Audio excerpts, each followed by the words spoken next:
Hi everyone, and welcome back to the IU Academy YouTube channel. Today we're going to talk a little bit about what Ayurveda can do for you. I'm curious to know, have you ever tried Ayurveda?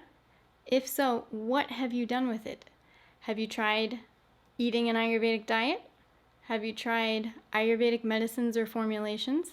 Or maybe you've tried Ayurvedic panchakarma or some of the other purification techniques. Go ahead and comment below this video and let me know what you've tried and how it's worked for you. If you have tried Ayurveda and it has worked, you are probably sold. You are probably convinced that this is the next best thing and has been a great thing for a very long time. If you haven't tried Ayurveda, let me tell you that you're in for a treat. Ayurveda is a super powerful entire system of medicine that can address the root cause of disease and help eliminate it with its own set of techniques that we don't really find in any other system of medicine. On that end of the scale, it's very powerful to go in and pull problems out from the root. And on the other end, we also have an entire toolkit of daily living activities, daily recommendations, things that we can do with food, things we can do with diet, things we can do with our schedule and our routine and our activities that will help prevent problems from even happening in the first place. So a lot of people want to know what they can do with Ayurveda and how it can actually help them, and that's what I want to talk to you about today. So I want to just give you a little bit of an overview and let you know that Ayurveda is really like your own personal user's manual for your body, your unique constitution, your physical body, and your mental and emotional state to some degree. Ayurveda gives us the foundation to get the body basically in its best state possible. It gives us the opportunity to achieve optimal physical health. And from that foundation, we can then go further into achieving our life goals, keeping our mental and emotional state as healthy as possible, and also achieving spiritual goals. All of those things are like icing on the cake once we get the physical foundation in shape first. And so by learning Ayurveda and how you can apply it on your own to yourself, what you're going to do is you're going to get the benefits of physical, mental, and spiritual health if that's where you're headed. So there's many things that Ayurveda can offer, from the simplest, basic day-to-day activities to the most complex, most advanced therapeutic procedures that can really turn the clock back on physiological aging and disease processes. Let's start with the simple ones first, and I want to give you 5 tips that you can try at home anytime and see what Ayurveda can do for you and if it can even work for you and if you notice anything. Tip number 1 is go to sleep early. This is probably the best one and my personal favorite one, and it can mean as early as 7 o'clock. It could mean as early as 6:30. If that's what you want to do. But just remember that the earlier you go to bed, the earlier you fall asleep on one end, the earlier you're going to wake up on the other end.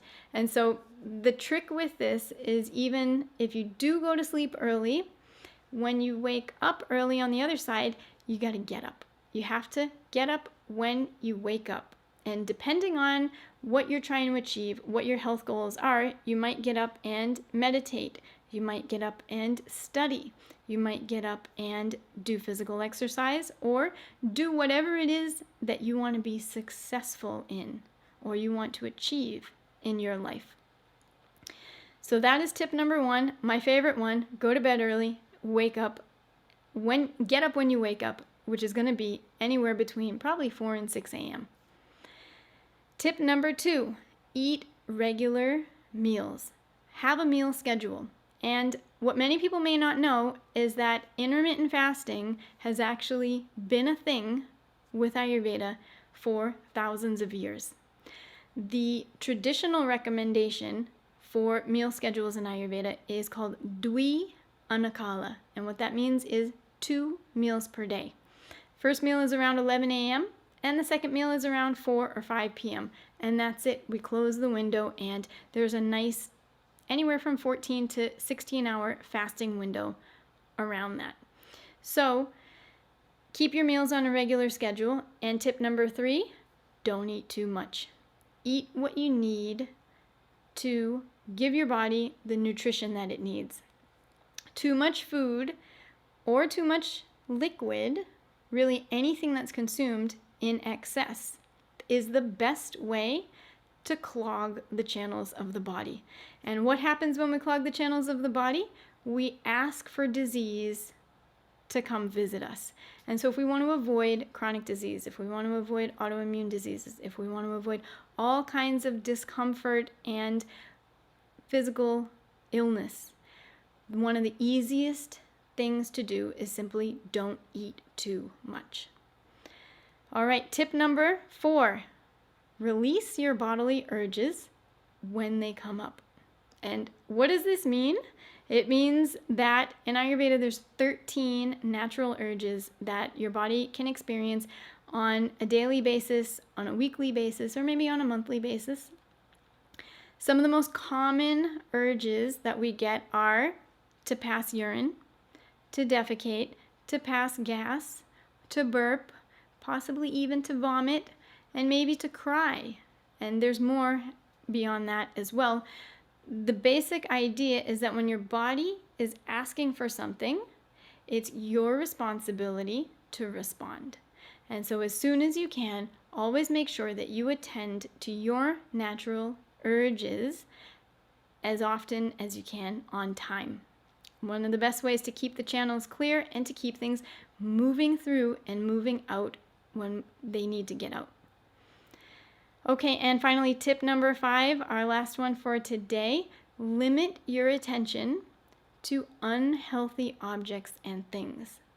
And what does this mean? It means that the world around us offers us so many wonderful things, but also things that are not so wonderful. And it is our responsibility to recognize the things that are good for us versus the things that are not good for us. And it's our responsibility to set those boundaries and set those limits. So limiting your attention, where you put your mind, where you put your awareness, where you put your mental thought, limiting that from things that are not serving you and not ultimately healthy for you to achieve your life goals, to maintain a great state of health, and to maintain mental sanity. Right? Why would we want to do the things that aren't helping us in those ways? So these are some of the simplest things that Ayurveda offers that could possibly help you today. You can start any of these, all of these right now. And if you need help, post in the comments below. Let me know which ones are working for you, which ones are not working for you. And if you'd like to hear or learn any more tips on how to keep yourself healthy in simple, easy ways with Ayurveda, let me know, and I would love to answer your questions in the next video. All right, thanks everybody. See you next time.